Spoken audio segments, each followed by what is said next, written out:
Hello बच्चों, चलिए प्रश्न को देखते हैं। तो दिया गया प्रश्न है कि निम्नलिखित सेल अभिक्रिया A plus B give C plus D युक्त सेल के लिए नॉन-सर्ट समीकरण लिखिए।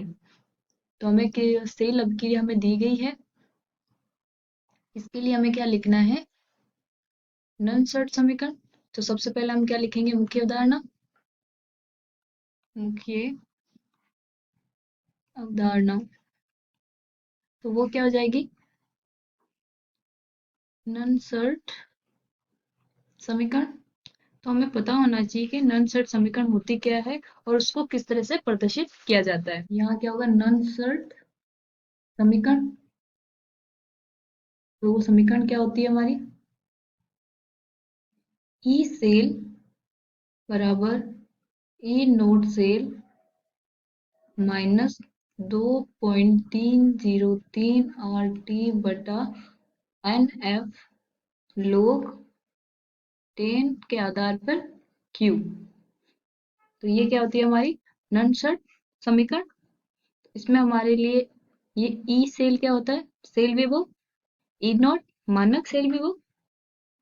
तो ई सेल क्या होगा? सेल विभव। ई नॉट सेल मानक सेल विभव।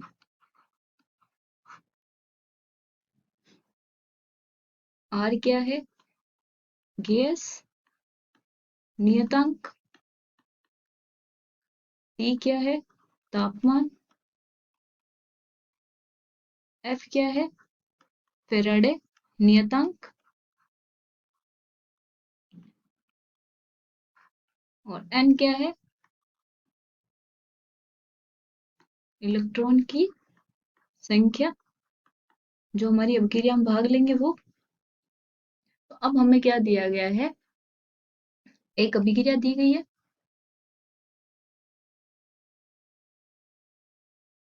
ए small A small B capital B. अभिक्रिया करके क्या देता है? Small C capital C plus small D capital D. तो ये क्या है? हमारी सेल अभिक्रिया है। सेल अभिक्रिया। तो इसमें जो हमारा small A small B small C small D, ये क्या है? A B C D. ये क्या है? स्टोइकियोमेट्रिक गुणांक।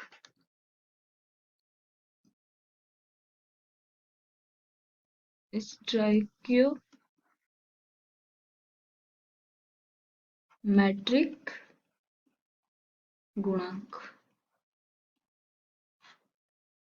और कैपिटल ए व कैपिटल बी क्या है? अभिकारक। और कैपिटल सी कैपिटल डी क्या है? उत्पाद। ठीक है। तो अब हमें यहाँ पे देखो नॉन-सर्ट समीकरण में Q है। तो Q क्या होता है? किसी भी टाइम पर उत्पाद व अभिकारकों की सांद्रताओं का अनुपात। तो हमारा इसके लिए QC क्या हो जाएगा? सेल अभिक्रिया के लिए C कैपिटल सी आ जाएगा। फिर उसकी स्टोइकियोमेट्रिक गुणांक घात में जाएगी तो क्या आएगा? Small C. यहाँ क्या आएगा? Capital D. इसकी घात क्या होगी? स्मॉल डी बटा अभिकारक क्या है? ए की सांद्रता उसकी घात उसका स्टोइकियोमेट्रिक गुणांक। तो यहाँ क्या आएगा? बी की सांद्रता की घात उसका स्टोइकियोमेट्रिक गुणांक। तो ये हमारा आ गया Q। अब इसके लिए हम क्या लिखेंगे? हम नॉन-सर्ट समीकरण। तो वो क्या हो जाएगी? ई सेल बराबर E naught cell minus 2.303 R T बटा एन एफ लोग क्यू की जगह क्या आ जाएगा हमारा? उत्पाद की सांद्रता यानी सी की सांद्रता उसकी घात स्टोइकियोमेट्रिक गुणांक डी की सांद्रता उसका स्टोइकियोमेट्रिक गुणांक घात में और अभिकारक की सांद्रताएं। तो ये आ गया हमारा क्यू। तो ये क्या आ गई हमारी? उस सेल अभिक्रिया के लिए नॉन-सर्ट समीकरण। आशा करती हूँ आपको समझ में आया होगा। धन्यवाद।